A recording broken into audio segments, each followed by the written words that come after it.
সংগ্রামী উপস্থিতি,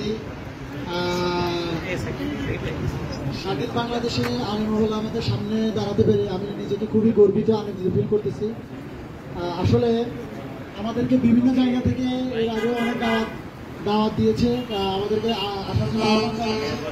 আমরা সব জায়গায় না গেলেও চিন্তা করেছি আমরা অন্তত আলেম ওলামাদের সম্মানে এই দাওয়াতটা গ্রহণ করা উচিত। আমরা আসলে আপনারা দাওয়াত দেওয়ার কারণে কোনো বিনা বাক্যে আপনাদের সামনে উপস্থিত হয়েছি। আর আপনাদেরকে একটা জিনিস বলতে চাই, আমাদের যে 5ই আগস্টের যে সংগ্রামের সফলতা, এই সফলতার দিকপাল বা এই সফলতার শুরুটা হয়েছিল 5ই মে। হেফাজতের যে রক্ত ঝরেছিল, এই রক্ত থেকে আমরা মূলত এই সংগ্রামের প্রেরণা পেয়েছি। সংগ্রামী উপস্থিতি, এই দেশ মুসলমানের দেশ, এই দেশ আলেম ওলামার দেশ। এই দেশে ভারতীয় অধিপত্যবাদী কোন ধরনের এজেন্ডা বাস্তবায়ন করতে দিবে না।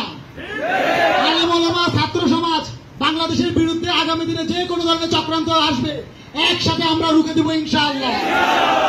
আপনাদের কাছে আমরা একটাই আহ্বান, আপনারা হেফাজত, চরমনাই, জামাত ইসলাম, এই দল সেই দল, এগুলো একসাথে হয়ে যান। আমরা ছাত্র সমাজ আপনাদের পাশে আছি। যত ধরনের শয়তানি শক্তি আছে, অপশক্তি আছে, সবাই ঐক্যবদ্ধ আমাদের বিরুদ্ধে। বাট আমরা আলেম ওলামারা শুধুমাত্র ছিন্ন বিচ্ছিন্ন একজন আরেকজনের বিরুদ্ধে লেগে থাকি। আমরা চাই আগামী দিনের সংগ্রামে, আগামী দিনে বাংলাদেশ গড়ায় আলেম ওলামার নেতৃত্বে নতুন বাংলাদেশ গড়ে উঠবে ইনশাআল্লাহ। সবাইকে সংগ্রামী শুভেচ্ছা।